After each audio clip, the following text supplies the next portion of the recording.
Okay, so we're gonna make G&Ts today the Florida way. First thing you do is you rub the inside of the glass with the peel of the washed lime.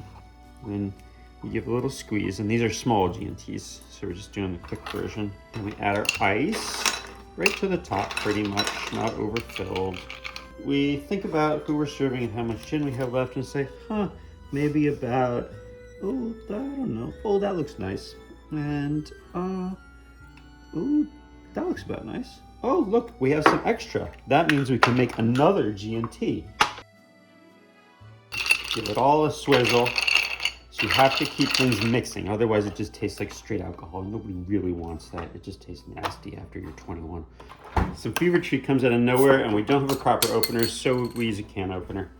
Pour in just enough into each glass. And there we go. Not all the way to the top, just enough. Each one is going to get a half lime on top that you run over the rim. And critical, one more little mix.